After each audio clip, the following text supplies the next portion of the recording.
sentiu que o seu dinheiro tem asas e some da sua conta antes de você perceber?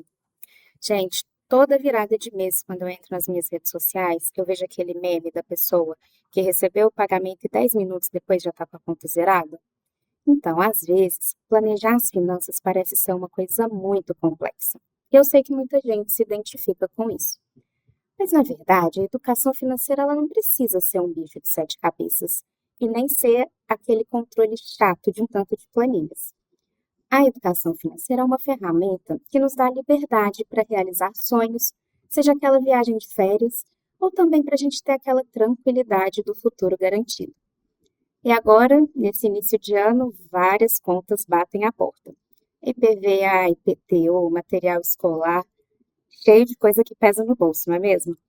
Então, é o momento perfeito para a gente sentar e recalcular a rota e fazer as pazes com o nosso bolso. Eu sou Letícia Mendes e para ajudar a descomplicar esse tema e trazer dicas práticas para o nosso dia a dia, eu recebo aqui no nosso podcast Conversas que Inspiram a Simone Pina, coordenadora de Previdência Privada da Fundabras. Simone, seja muito bem-vinda, obrigada por aceitar nosso convite. Prazer, é um prazer poder falar de previdência, é um prazer poder falar de educação financeira, acho que são temas que se complementam, né? E aí a gente tem a oportunidade de falar, de conhecer novas opiniões, né? Assuntos que é um tema bem divergente em opiniões. Muita gente diverge de opiniões, né? Tem gente que pensa o seguinte: não precisamos poupar, o negócio é viver o dia de hoje. E outros falam: não, a gente precisa poupar, senão a gente não consegue ter tranquilidade amanhã. Então é importante ter esse bate-papo. E eu fico muito feliz com a oportunidade, porque eu acho que previdência privada, que é o meu campo de atuação, ele não existe se a gente não falar de planejamento. É isso. Muito bom, obrigada, Simone. E a gente está aqui também com a Dina Prates. Ela é especialista em educação financeira, CEO e fundadora da Ujama Tech. Dina, seja muito bem-vinda. Obrigada pelo convite, Letícia. Muito feliz de estar aqui com vocês hoje. Como a Simone disse, né, falar de educação financeira é um assunto tão importante, é uma conversa. Eu costumo dizer que o meu maior sonho, o nosso maior objetivo na Ujama é que a educação financeira seja o assunto do almoço de domingo. Porque no almoço de domingo a gente fofoca, a gente fala vida, a gente pensa várias coisas. Então, eu acho que é um assunto muito importante. E eu estou bem animada para a gente trocar bastante hoje, porque eu sou suspeita para falar de educação financeira, porque eu sou apaixonada. Ai, muito bom. Eu espero também que essa conversa ajude a inspirar, né, outras pessoas para que a gente tenha essa educação financeira sempre em pauta. Então, para começar a nossa conversa, queria trazer essa reflexão da virada do ano, né? Sempre que o ano vira, as pessoas sentam e fazem ali as suas metas. E uma das metas mais comuns que a gente observa para as pessoas é a da organização financeira. Só que ali ao longo do ano, muita coisa se perde pelo caminho, então quando a pessoa viu, ela já perdeu totalmente ali o controle da situação financeira. Então eu queria motivar as pessoas que estão nos ouvindo a serem persistentes com esse planejamento. E aí a minha primeira pergunta para vocês então é: por que a educação financeira deve ser a meta número 1 de todo mundo? Vamos lá, vou começar, Dini, você me complementa, tá bom? Porque eu acho que você é especialista no tema. Eu acho assim, a gente não consegue construir nada, e até pegando a fala da Dina agora há pouco, de que ela tem como objetivo que um dia seja o bate-papo do final do domingo, né? Do almoço e tal, essa questão do planejamento. E assim, a gente não consegue ter nada efetivamente se a gente não pensar em educação financeira e em planejamento, né? Eu acho que isso é um ponto muito importante, porque tudo, para mim, pessoalmente, acho que tudo parte da disciplina. Se eu tenho meta de conquistar alguma coisa amanhã, eu preciso me planejar hoje, para o que quer que seja, a menos que a gente tenha dinheiro infinito aí e não faça conta de nada, né? Caso contrário, a gente vai ter que administrar isso. Eu tiro um pouquinho daqui para por ali, isso é supérfluo, eu posso deixar para depois, isso daqui é supérfluo, eu gosto muito, mas eu tenho que pensar o que eu quero mais, né? E eu acho que planejamento é isso, e tem a ver com o nosso dia a dia, né? Eu particularmente trato aqui dentro, né, do grupo, da empresa, trato do plano de previdência, que não deixa de ser um planejamento para o futuro, né, a longo prazo. Mas eu acho que a gente aplica isso a vida toda, e desde pequenininho, né? Acho que a gente não tem isso cultural no nosso país. Seria importante A educação financeira, eu acho que tem que ser uma coisa desde cedo, né? Desde ali a nossa primeira educação na infância, a gente já começar a lidar com o que eu quero, o que eu preciso poupar, de que maneira eu preciso, o que eu preciso abrir mão para ter alguma outra coisa, né? Eu acho que tem um pouco a ver com isso. Então, é a base de tudo. Planejamento, eu acho que torna a nossa vida mais tranquila para tudo aquilo que a gente almeja conquistar, enfim, né? Fazer. É isso. E eu complemento com um ponto, Simone, que eu acho que é muito importante. De cada 10 brasileiros, 6 pessoas têm algum estresse financeiro, preocupação relativa às suas finanças. Então, quando a gente fala de cuidar das suas finanças, é uma construção de cuidar da sua qualidade de vida. Pensar o quanto que você muitas vezes não consegue deitar no travesseiro porque está com uma conta atrasada ou está sentindo algum estresse. Só de abrir, às vezes, a fatura do cartão de crédito, as pessoas já entram em pânico e dizem: Dito, não quero nem olhar para minha fatura, quero fugir das minhas dívidas. Então, isso é um motivo de estresse. E quando a gente coloca isso como um dos nossos principais objetivos do ano, a gente consegue entender a importância que é dar um direcionamento para as outras áreas da nossa vida, né? Então, literalmente, educação financeira não é uma caixinha separada. Ela está com tudo que a gente vai pensar. Nossa vida financeira, com a nossa saúde mental, com a nossa saúde física, também com a alimentação. Eu digo que às vezes as pessoas, quando elas entram em endividamento, em estresse, né, como uma dos sintomas que acaba tendo esse momento que a gente tem um estopim, assim, do consumo. Porque a gente, as pessoas, já passou, já estou no problema mesmo, agora depois eu vejo. E isso acaba se intensificando. Então, colocar a educação financeira como objetivo do ano vai trazer mais tranquilidade e mais qualidade de vida para as pessoas, assim, né? Abrindo esse horizonte para pensar em outras áreas da vida e outras realizações ao longo do ano também. É verdade, né? Eu acho que a Dina colocou um ponto muito importante, né? Você vê nível de endividamento de uma forma geral e isso acaba com a tua saúde, né? Quem dorme bem devendo todo mundo? Quem dorme bem sem crédito? E chega um momento em que você não consegue obter mais nada, porque você não tem crédito, você está com o teu nome no Serasa, enfim, no SPC. E como é que você faz para essa roda girar? Você mantendo sanidade, né? Então, acho que é de suma importância que a gente mantenha essas coisas conectadas, né? Educação financeira tem tudo a ver com a nossa saúde, né? Na nossa saúde física e mental, né? Você vê casos horríveis de pessoas que chegam a extremos, né? De autoflagelação e uma série de coisas em função de uma necessidade financeira e de não achar a luz no fim do túnel, né? Então, é um ponto de saúde, de fato, né? Muito importante e que a gente precisa abrir os olhos de uma forma geral para se reorganizar, né? Eu concordo. Vocês trouxeram pontos muito importantes, né, dessa consequência da falta de organização financeira, como que isso tudo pesa para a saúde mental, para a nossa qualidade de vida. E eu trouxe também aqui um dado, estava pesquisando antes da nossa conversa, de um mapa da inadimplência em negociação de dívidas no Brasil, que é um levantamento mensal da Serasa, que eles trouxeram em dezembro de 2025, que mais de 81 milhões de brasileiros estavam endividados. Fazendo uma conta ali, isso dá mais ou menos 38% da população brasileira. Então, foi um dado que eu fiquei muito impactada e queria que vocês comentassem um pouquinho sobre isso, assim, como que chega, né? Como a gente chega a esse ponto de ter tantas pessoas endividadas? O que vocês acham que acontece para a gente ter, né, essa situação no Brasil? A Dina comentou, acho que foi a Simone, né? Comentou um pouquinho que a gente não tem muito essa cultura da educação financeira no nosso país, que acaba refletindo um pouco nisso, mas como que vocês olham para essa informação, para esse dado de tantas pessoas endividadas? Além dessa pesquisa do Sebrae, tem a PEIC que sai também, mensalmente, e aí tem o dado é que 78% das famílias brasileiras hoje estão endividadas. E aí a gente precisa fazer duas diferenciações, né, que são muito importantes. O que é estar uma pessoa endividada e uma pessoa inadimplente? E a primeira coisa que eu conto a pessoa endividada é aquela pessoa que tem a sua renda futura comprometida.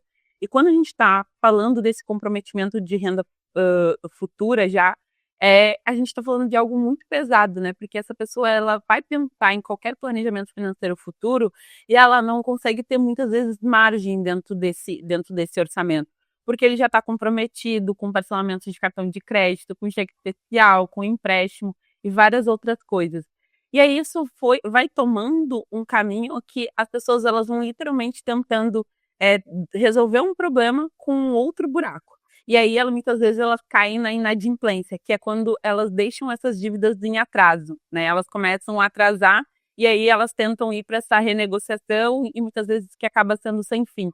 E quando a gente fala desses dados dos 78% das famílias brasileiras, isso significa que não é só uma pessoa que está endividada nessa família. Se a gente for pegar uma família com 5 pessoas, a gente tem 2, 3 pessoas que estão endividadas e as outras 3 estão tentando dar suporte para essas 2 que estão já numa situação de endividamento.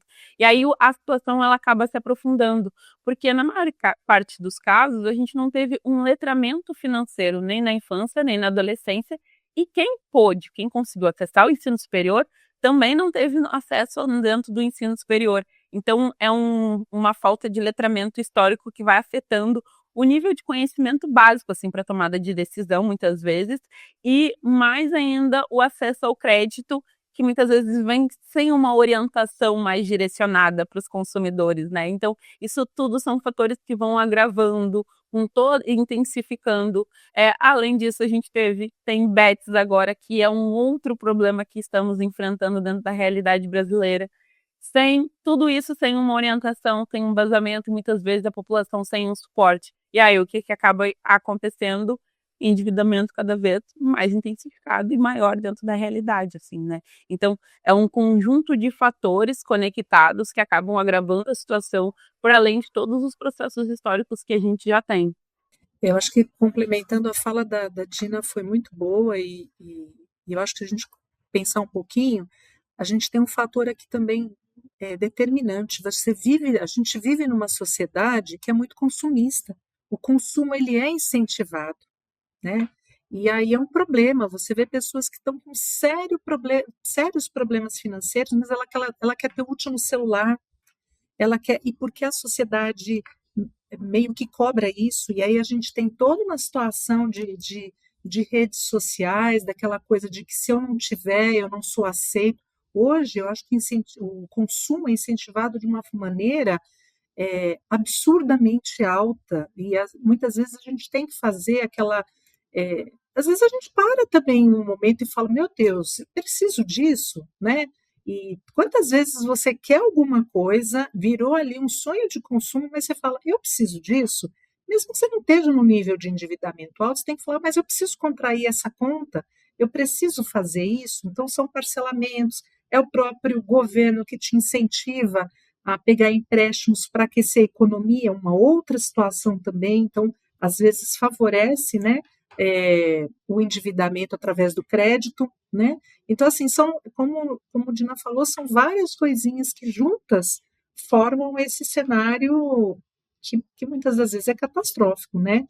A gente precisa parar e falar: preciso realmente disso? O que de fato eu posso administrar com a minha renda, né? Que renda que eu tenho, que salário, e muitas das vezes a gente está falando de pessoas que até não estão com renda neste momento, mas estão muito endividadas, e aí fica mais difícil administrar o pagamento dessa dívida, né?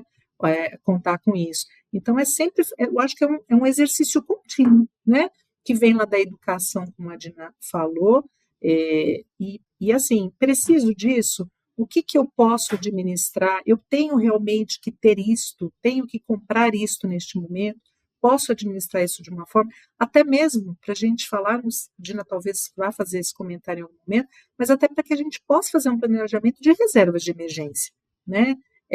Para um remédio que você não contava que precise, para um atendimento médico necessário, são imprevistos que fogem ao nosso controle e que o ideal é ter uma reserva para isso, mas a gente vive no gargalo que não dá para mal pagar a conta muitas das vezes, né? Então, como é que eu tenho alguma reserva para uma emergência, para um desemprego? Eu tenho alguma coisa que mantenha a minha família aí nos próximos 1, 2, 3 meses, né? São exercícios que a gente deveria fazer sempre, a gente não faz, né?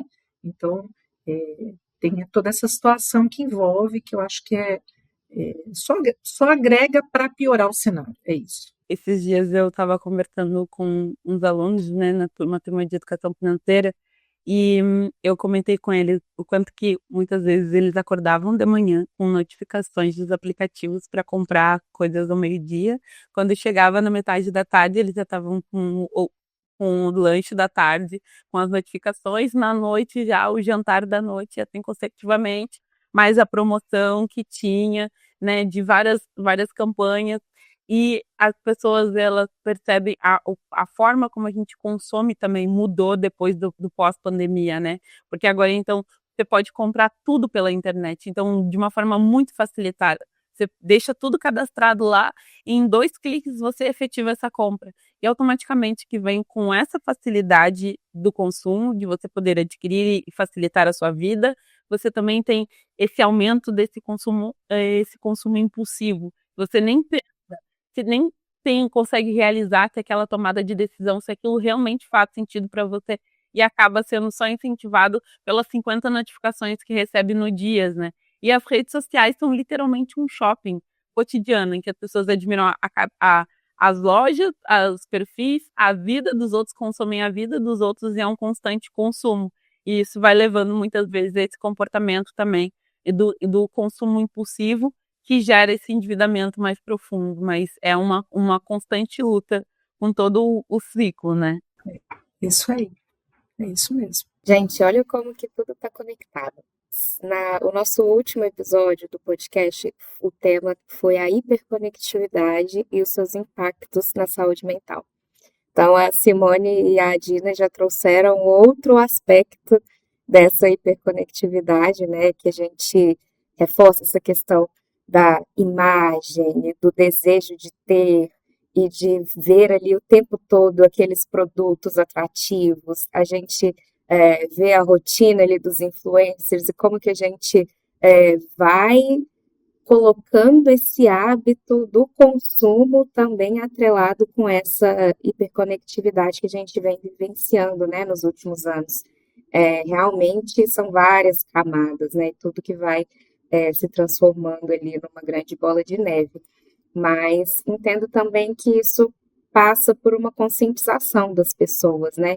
Então, queria até aproveitar esse assunto e perguntar para a Dina, quem quer transformar essa realidade e quem quer dar esse primeiro passo para a educação financeira, qual que é seu principal conselho para quem quer começar esse movimento? Boa. O primeiro, Letícia, é a gente começar esse movimento de uma forma mais simples, assim, né? Tem muita gente que acha que para começar a organizar suas finanças precisa já ir para a internet, baixar uma planilha super complicada e precisa comprar um curso ou alguma coisa. E o movimento, ele começa de uma forma muito simples. Tem um exercício que eu gosto, que é o exercício que a gente chama de raio-x financeiro, né?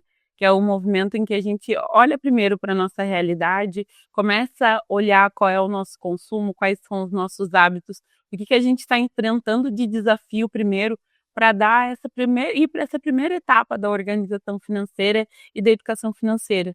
Então, faça o seu raio-x financeiro, comece fazendo o levantamento aí das suas despesas, mas para além de só anotar despesas, é olhar para o seu comportamento. É olhar os últimos extratos bancários dos últimos 3 meses, dar uma analisada aí no que você costuma consumir, o que precisa ser reduzido, né? Adaptado à sua realidade, o que está demais, se eu tenho dívidas, quais são as dívidas que eu tenho, que eu preciso levantar, quais são as possibilidades de negociação. Antes de dizer que a gente vai sair pagando tudo, eu preciso verificar, eu preciso diagnosticar em qual realidade eu estou inserida. E também o que eu estou ganhando, porque nós temos muitas pessoas que trabalham com renda variável, né? Que tem uma renda variável. E aí elas, naquele discurso de a minha renda é variável, então eu não sei quanto eu ganho, elas entram nesse lugar de não controlar também o que está entrando na conta delas. E aí esse exercício do raio-x também serve se você tem uma renda variável aí, precisa começar a ajustar esse orçamento. E aí, na continuidade, além desse raio-x, o segundo é definir o seu maior sonho. Eu digo que o sonho, ele vai ser o direcionador para você continuar sentando mensalmente esse comprometendo com as suas finanças, porque você precisa ter um objetivo, algo desenhado, algo que você gostaria de alcançar. E desmistificar aquela ideia de que o sonho ele precisa ser perfeito, né? Organização financeira não foi construída para ser perfeita, ela foi construída para ser feita, né? Para ser adaptada. Então, por isso que eu digo, comece simples. Uma ferramenta que está adaptada pode ser o caderno, pode ser a planilha, mas começar de uma forma simples e mais prática vai fazendo com que as pessoas elas entrem nessa jornada e criando essa consistência, essa continuidade. E lembrar que educação financeira não é uma jornada não que vai acabar do dia para a noite, né? É literalmente como se fosse uma escadinha, a gente vai subindo degrau por degrau para alcançar um objetivo lá, o sonho e a meta que você tem definida, assim. Então, se tivesse para resumir, o meu maior conselho é comece no simples, mas comece fazendo o seu raio-x aí para entender essa realidade de uma forma mais concreta para dar essas primeiras etapas dentro da organização e da educação financeira. Perfeito, Dina. Acho que foi uma ótima dica e já ficou aí uma motivação, né, para a gente não perder a meta da organização financeira ao longo do ano. E vocês trouxeram pontos muito importantes, gente. Dina mencionou a questão do sonho, né, que o sonho ele vai motivando a gente a ter esse controle financeiro, almejar essa organização. E vocês falaram muito também de como está tudo conectado, a qualidade de vida, a questão do estresse, de você poder ter uma noite de sono tranquila. E é exatamente essa visão integrada da saúde que a Anglo American adota. Então, a saúde financeira é um pilar da saúde integrada para a Anglo American, e por isso os profissionais da empresa contam com o benefício da previdência privada em parceria com a Fundambras. Então, eu queria convidar agora a Simone para falar um pouquinho, né, o que é a previdência privada e qual que é essa importância no cenário financeiro das pessoas. Bom, previdência privada nada mais é do que um investimento também, tá? Hoje no mercado a gente tem tanto entidades fechadas, como é o caso da Fundambras, né, que tem por trás aí uma patrocinadora super forte, que é a Anglo e outras patrocinadoras do grupo, né? E você também tem os planos de previdência, vamos dizer assim, abertos. Eu, como pessoa física, posso ir num banco e posso comprar um plano de previdência a longo prazo, da mesma forma como um plano fechado. O que a gente tem de diferente, né, entre as entidades, vamos dizer assim, né? É que quando eu tenho um plano, como a gente tem aqui hoje na Fundambras, um plano fechado de previdência privada, você tem um caráter previdenciário embutido, você tem uma patrocinadora ou você tem ali algumas patrocinadoras que estão subsidiando este benefício junto com o participante. Além dele contribuir, a empresa também contribui para ele no plano, ela também incentiva esse caráter previdenciário, né? Mas nada mais é do que um investimento de longo prazo. Previdência é planejamento, gente, sempre, né? É começar. E quanto mais cedo a gente começa falando em previdência privada, mais tempo você tem justamente de adequar a sua renda com a contribuição que você quer, para o benefício que você almeja lá na frente, no seu futuro, né?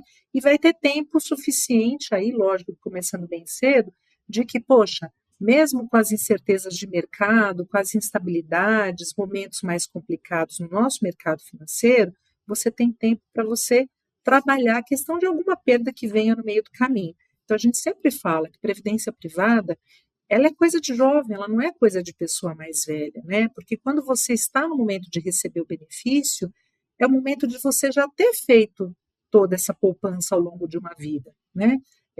Então, é um grande benefício, né? Sem dúvida, é um investimento de mercado também, mas a gente aqui trata como um benefício em função do caráter previdenciário que tem. E a importância é essa, né? É planejar para a gente poder ter uma vida tranquila mais lá na frente. Esse é o nosso objetivo enquanto entidade de previdência. Bacana, é uma forma de a gente ter mais controle, né, desse investimento, então, tanto dos valores quanto do tempo de contribuição. E aqui na Anglo América a gente sabe que todos os empregados já contam com o plano básico, né, que é custeado pela empresa, mas a gente tem também outras opções de investimento nesse sentido, como a contribuição voluntária. Essa contribuição ela é interessante, Simone? Quais são os direcionadores, assim, para quem tem interesse de ter esse aporte a mais da previdência privada? Olha, a gente fala todo dia para todo mundo, gente, é um super benefício dentro da empresa o plano de previdência, né? Como eu comentei, você tem o plano básico que ele é custeado integralmente pela empresa, né? Então os participantes têm o plano sem que haja um custo para adicional, né, para tê-lo, e você tem também o suplementar. Nele você tem opções de contribuição. Tanto você fazendo como empresa contribuindo uma parte do que se faz, e eu brinco muito com as pessoas, né? Quem, não sei se quero o plano e tal. Eu falo, qual é o investimento que você faz que no momento em que você investe, alguém já te dá 50% daquilo que você coloca, né? Porque a contribuição faz, a empresa faz esta contribuição para o participante, né? Já no momento em que ele contribui, ela também, como incentivo, contribui com 50% do que ele coloca. E ele, adicionalmente, pode fazer mais contribuições para o plano. É lógico, ela tem um limitador para fazer a contribuição de 50%, mas ele tem outras formas de contribuições voluntárias esporádicas, de qualquer valor, fazendo em folha de pagamento também, né? E aí a gente também tem um ponto na legislação. Quanto mais ele contribui, além dele estar poupando para sua aposentadoria, ele também tem a possibilidade de pagar menos imposto de renda no dia a dia, tá? Porque pela legislação você pode fazer abatimentos das suas contribuições e já no momento da retenção da contribuição na folha de pagamento, o participante já paga o imposto menor porque ela deduz da base de cálculo, né? Então, eu falo, gente, por que não fazer? Né? A gente sempre tenta persuadir todo mundo que não quer o plano. Normalmente você vê gente muito jovem e às vezes a pessoa fala, nossa, mas 50 anos de idade está lá longe, não está. 50 anos de idade está batendo na nossa porta, né? Passa tudo muito rápido e a gente precisa sim começar desde cedo a fazer um planejamento. Se eu começo contribuindo com 20 anos de idade, entrei na Anglo, 20 anos de idade, e eu vou receber um benefício com 50, eu tenho 30 anos para me planejar. Se eu entrar no plano de previdência com 45 e quero receber também um benefício com 50, foram 5 anos. Olha a diferença, o que eu consegui poupar em 30 com o que eu vou conseguir poupar em 5, né? Então, assim, o tempo é um grande vamos dizer assim, ele é um grande divisor aí para que você tenha um benefício importante lá na frente, né? Ele vai fazer toda a diferença. Então, você teve contribuição ao longo de toda uma vida, você teve rentabilidade desses recursos ao longo de toda uma vida, né? E você conseguiu passar por alguns momentos mais difíceis, mais instáveis na economia, porque a gente tem isso na economia do nosso país. Então, a possibilidade de você ter um benefício melhor lá na frente, ela é muito maior, né? O nosso benefício, ele vai ser calculado com base no meu saldo, e quanto maior é meu saldo, melhor é meu benefício. Então, eu falo para todo mundo, vale muito a pena contribuir, vale muito a pena fazer adesão dos planos, né? E todas as vezes que a gente sabe de alguém que não fez, eu tento conversar, eu tento ter uma conversa, e para que a pessoa entenda de fato, né? Persuadi-lo, mas de forma que ele entenda a importância desse benefício. É isso. Muito bom, é uma ótima percepção, né, desse investimento ao longo prazo. Simone trouxe muito bem nessa perspectiva de você ter 30 anos ali podendo fazer esse investimento. E eu queria ouvir um pouquinho da Dina agora, como que você percebe, Dina, a importância, né, de ter esse planejamento a longo prazo.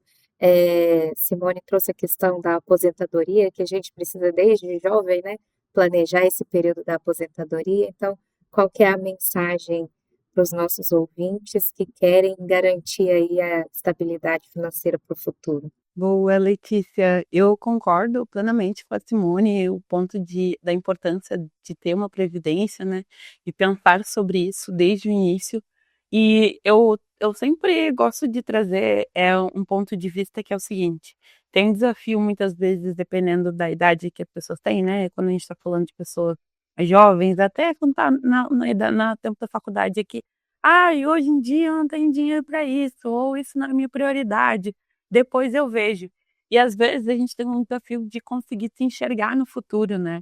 e passar um tempo ao longo do caminho que a gente vai trilhando e entendendo o quanto que isso é importante e quando as coisas vão se agravando. Então, se a gente tiver mais margem de segurança e tranquilidade à medida que os anos vão passando, vai ficando muito mais fácil muitas vezes para a gente lidar com várias situações da vida.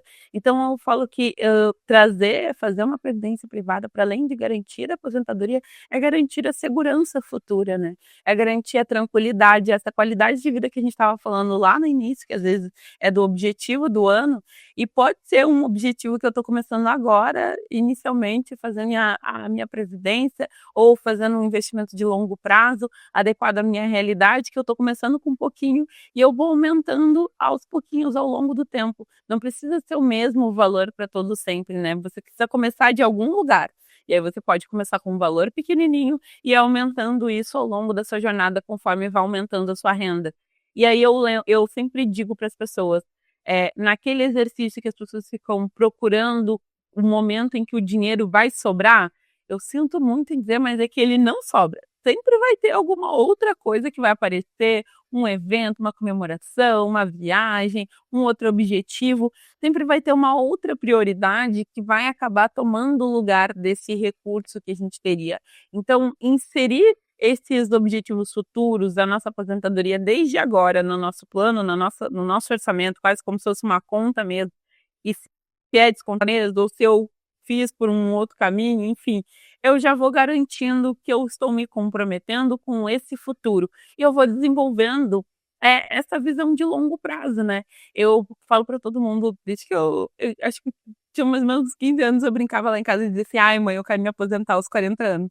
E a minha mãe, que já tinha seus 40, ela dava risada de mim. E aí hoje em dia ela conversa comigo e falou assim, nossa, Dina, quando tu dizia aquela história de querer se aposentar cedo, agora eu tô te ouvindo aqui que o quanto é importante ter começado a pensar sobre a aposentadoria, mas eu incomodava ela, falava para ela que na época era uma brincadeira, né, de olhar para falar do futuro, eu nem tinha dimensão que ia trabalhar com educação financeira. E comecei, e a minha mãe foi essa pessoa, Simone, que começou aos 50 e aí teve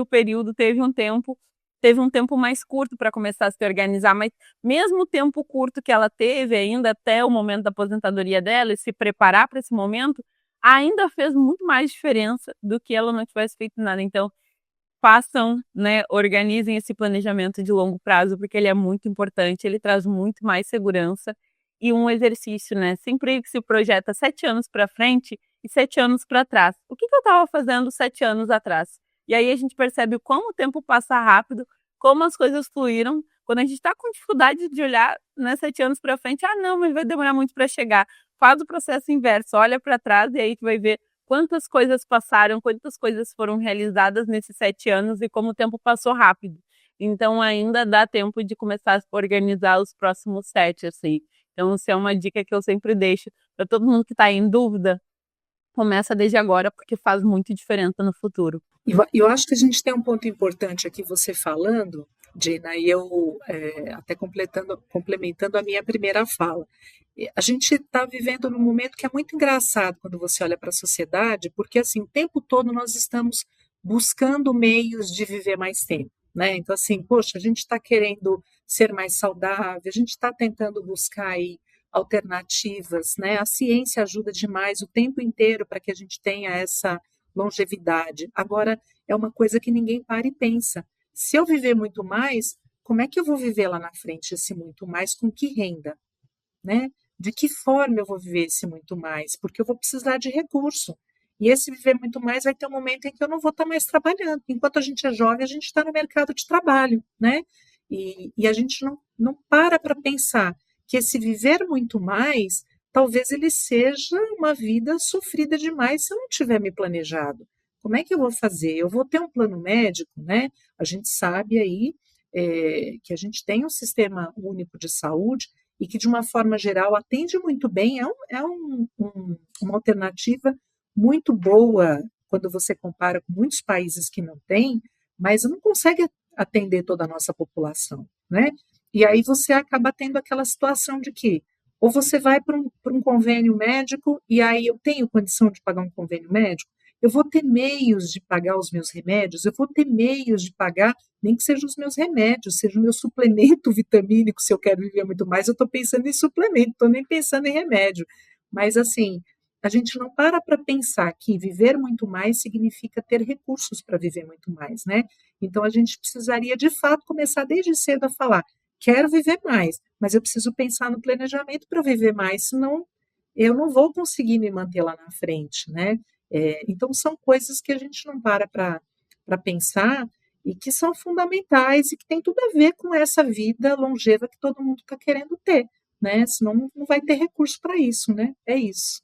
Simone, para quem está perto da aposentadoria, a gente falou aqui, né, sobre essa trajetória ao longo da vida para fazer esses investimentos, mas e qual que é o foco para o momento de quem está chegando próximo da aposentadoria? A gente sempre fala que poupar é a base, né? E pegando até o exemplo que a Dina comentou da mãe dela, ou seja, teve um momento em que ela teve que fazer um planejamento ali, e que ainda assim, né, talvez não sendo ao longo de muitos anos, mas ele foi muito benéfico para o que ela pleiteava para o futuro, pensava, tinha como meta. E eu sempre digo, é poupar sempre, gente, para tudo que a gente precisa é poupar. Ah, quem está perto fala, mas eu não tenho muito mais anos. Mas ainda assim, se você começar, você vai ter alguma coisa lá na frente para receber. Pode não ser aquilo que você almejava, pode ser aquilo que você não queria, porque você não teve tanto tempo assim para poupar, né? Você começou mais para frente. Mas ainda assim pode te gerar um benefício que te ajude de alguma forma, né? Quando a gente fala de Fundambras, dependendo do saldo que o participante tenha, vira renda mensal, se não vira pagamento único. Então, assim, vamos poupar, nada virou um pagamento, virou uma poupança que eu tenha feito para algum momento mais difícil, mais complicado, né? É lógico, sempre o tempo é um grande aliado. Quanto mais cedo a gente começa, mais fácil essa caminhada se torna, porque eu tenho mais tempo de planejar. Mas não significa que aí próximo de alguns anos da aposentadoria, eu não devo, e lógico, né? Se for uma pessoa que tenha como fazer aportes mais agressivos, tem a possibilidade de fazer, faça, né? Porque isso vai se reverter em benefício lá na frente. Então, sem dúvida, mesmo que ele diga, mas eu vou me aposentar o mês que vem, eu falo, aí já não tem mais o que fazer, né? Mas desde que haja algum tempo, a gente sempre precisa, né? E não só para aposentadoria, mas como uma reserva para a vida. A gente sempre está precisando lidar com alguma coisa inesperada, pensar em alguma coisa que não veio e que eu não estava esperando, né? Então, ter reservas, mesmo que emergenciais, para momentos difíceis, alivia talvez uma carga que vá nos trazer aí um problema emocional muito grande, um desgaste muito grande. Lógico, meu foco aqui, quando falo de Fundambras, é poupar para aposentadoria, né? E talvez isso não vire uma renda mensal em função do montante que a pessoa tenha guardado. Mas a gente sempre trabalha na hipótese de que planejar é essencial para os nossos objetivos futuros, né? A base nossa é o planejamento. É, o planejamento para tudo, né, gente? Letícia e Simone, tem uma das coisas que eu sempre brincava com a minha mãe, brinco até hoje, né?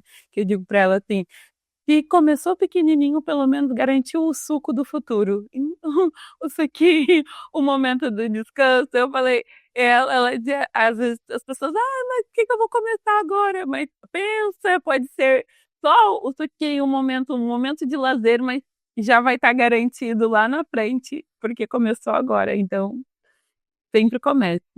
É isso aí, é isso aí. Sempre é tempo para dar o primeiro passo, né, gente? Muito bom. Bom, e a gente falou bastante aqui até agora sobre planejamento financeiro, a previdência privada, como se organizar para o futuro. E agora eu quero também trazer algumas dicas para quem quer começar a investir de outras formas. Então, você já pensou sobre isso, mas ficou sem saber como dar o primeiro passo? A gente vai ouvir então agora o depoimento de quem já tem essa experiência. É a Marina Albuquerque, nossa gerente executiva de serviços compartilhados financeiros. Vamos ouvir o depoimento da Marina? Oi, meu nome é Marina Albuquerque, eu sou gerente executiva na Anglo América e hoje eu vim dar algumas dicas para vocês sobre como começar a investir. O mais importante é começar. Não precisa de ter um valor específico ou uma porcentagem específica da renda ou do salário para começar. É possível começar com R$ 30, então, né, não é um valor muito grande. A questão é criar a força do hábito. Com R$ 30 você consegue comprar um tesouro direto, investir num CDB do seu próprio banco. São investimentos muito fáceis de ser feitos. Hoje a gente faz no celular, no nosso próprio banco. Minha outra dica é sempre deixar os valores de forma automática. Então, se você definiu que vai investir R$ 100 por mês, já deixa esse investimento de forma recorrente, porque aí dessa forma o valor, né, cai na sua conta, o seu salário cai, e você já faz o investimento de forma automática. Então, nem vê o dinheiro ali disponível para gastar. Hoje também nós temos produtos novos do Tesouro Direto, que é o Renda Mais, que ele é um produto ótimo para pensar na aposentadoria. Então, você vai investindo ali no decorrer dos anos, de forma recorrente ou não, e numa data específica, durante 20 anos, você vai ter um valor fixo que o Tesouro Direto vai te pagar. Eu acho ele um produto muito interessante, pensando em pagar um plano de saúde futuro, ajudar a complementar a renda. Também tem o Educa Mais, que é um produto do Tesouro Direto focado nos estudantes. Então, a ideia é você ali, eu faço isso para o meu sobrinho, você ir ali economizando todos os meses, de forma, né, que for possível, e quando tiver 18 anos, a pessoa vai receber durante 5 anos um valor para ajudar na faculdade, pagar os livros, para pagar a universidade. Então, é um produto muito interessante.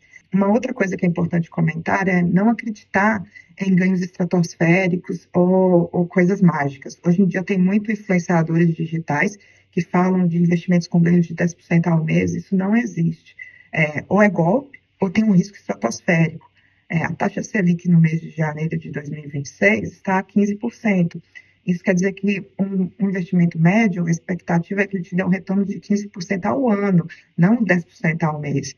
Então, não caia em contos da sereia ou em pontos que parecem bons demais para ser verdade, porque sempre a chance de dar errado, ser pirâmide, ser alguma coisa que não é correta, é muito grande. É importante começar pelo simples, não comprar produtos que não conhece, não fazer investimentos em itens que não são ali do seu dia a dia. Se você não sabe como funciona, é melhor ficar no tradicional, CDB, Tesouro Direto. E aí, à medida que vai ganhando confiança, vai investindo em produtos mais complexos, como a Bolsa de Valores, um FTE. Então, assim, é interessante começar pelo básico. É muito bacana, né, a gente conhecer essas opções de investimento e ter sempre essa consciência, de entender o seu perfil de investimento, quais são as formas seguras para a gente garantir esse movimento. Então, eu queria que vocês falassem um pouquinho, Dina e Simone, desse leque que nós temos hoje para investir, qual que é a maneira mais consciente, mais segura da gente dar esse passo. Muitas pessoas pensam quando vão pensar em investimento, elas vão pensar naquele ganho rápido ou tudo facilitado. E aí a gente precisa começar de uma forma muitas vezes conservadora, entendendo um pouquinho para onde está o nosso dinheiro. E a primeira etapa delas é construir a nossa reserva de emergência. A gente comentou um pouco anteriormente aqui, eu e a Simone, sempre alinhem os objetivos de vocês a um investimento, mas comecem definindo primeiro qual é a reserva de emergência, né? E essa reserva de emergência, ela pode começar pequenininha.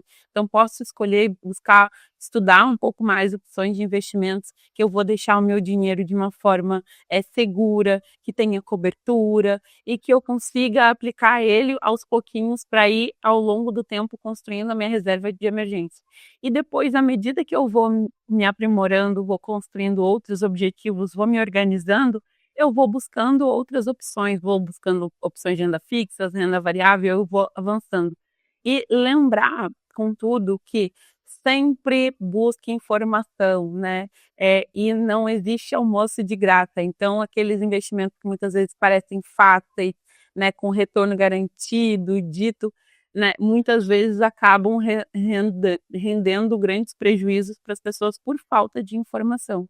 Lembrar que é sim possível começar com pouco, aos pouquinhos, dentro da sua realidade, mas sim de uma maneira mais correta e organizada dentro do possível e que investir ele é um ciclo de investimentos, né? A gente começa a olhar para o nosso orçamento, ver o que dá para reduzir, poupar, a gente começa a poupar, separar, que é literalmente separar o dinheiro do orçamento e depois fazer com que o nosso dinheiro cresça, escolher um produto financeiro que faça sentido de acordo com o meu perfil, com o tempo também que eu quero deixar o meu dinheiro guardado, se eu tenho um objetivo com um período determinado, né? E aí sim eu vou escolher a opção que é mais adequada para a minha realidade e dentro das minhas possibilidades. Mas o grande exercício é entender que isso é um ciclo, que ele é contínuo, e a gente começa com pouco, vai crescendo esse patrimônio. Eu acho que a Dina falou super bem, né? Não sobrou nada para eu falar aqui, porque ela já falou tudo. Mas é lógico que, sem dúvida, eu vou falar que previdência privada, Fundambras é o melhor investimento que a gente pode ter, né? Mas, brincadeiras à parte, sem dúvida é muito importante. Concordo plenamente da gente ter uma reserva. Eu acho que a Dina falou um negócio que é fundamental. A gente precisa sempre olhar o que o mercado te oferece, estudar, né? Olha com calma, vê qual é o risco daquele investimento, né? Independentemente da gente falar do plano de aposentadoria aqui, sem dúvida a gente precisa ter uma reserva para outras finalidades, né? Que não seja o plano de previdência, mas a gente precisa olhar com cuidado, né? Para ver o que estão nos oferecendo, que garantia que a gente tem daquele investimento, qual é o risco, e a nossa aptidão para risco também, né? Tem pessoas que elas têm perfis conservadores, não adianta, se ela colocar um dinheiro no investimento em que tem uma variação muito grande, ela vai sofrer muito com aquilo, precisa ver o quanto ela pode, ao longo do tempo, trabalhar com as perdas as oscilações que aquele investimento vai ter, né? Se é possível que ela tenha tempo para esperar isso, né? Como a gente está falando de renda variável, tem aí títulos públicos, tem aí renda fixa, mas eu acho que a base de qualquer coisa é olhar com calma, procurar estudar aquilo, né? Para trabalhar o mínimo possível. Hoje você vê pessoas dizendo assim, olha, mas poupança não dá nada. De fato, se for o rendimento de uma poupança, que é um investimento sem risco, não dá nada. Mas o quanto eu posso perder, né? Então, deixa eu olhar com calma o que o mercado tem para oferecer, né? Mas é importante sempre se planejar para ter essa reserva. Eu acho que a gente não consegue viver tranquilamente se a gente não diz assim, olha, para o momento de emergência eu tenho alguma coisa, nem que seja para comprar um remédio, que eu acho que é uma das coisas mais trágicas de forma emergencial, é a gente precisar quando a gente precisa de saúde, né? Sei lá, é uma consulta que por algum motivo não é coberto por um convênio que a gente tem, e eu falo aqui, estando na empresa e tendo um convênio médico muito bom, né, mas não é a realidade do nosso país, então eu acho que essas são as coisas mais traumáticas, né, mas pensar em reserva eu tenho que pensar, aonde eu estou colocando o meu dinheiro? Né? É tão difícil ganhá-lo, então de que forma eu estou guardando? E eu estou guardando de uma forma que traz alguma segurança para mim? É alguma coisa da qual eu não estou perdendo? É seguro onde eu estou colocando? E se não for tão seguro assim, eu tenho apetite para sofrer esse risco? Eu consigo administrar esse risco se ele tiver grandes variações? Mas é poupar sempre, né? E se fazer esse exercício que a Dina falou sempre. Acho que essa é a base para a gente ter uma vida um pouco mais tranquila.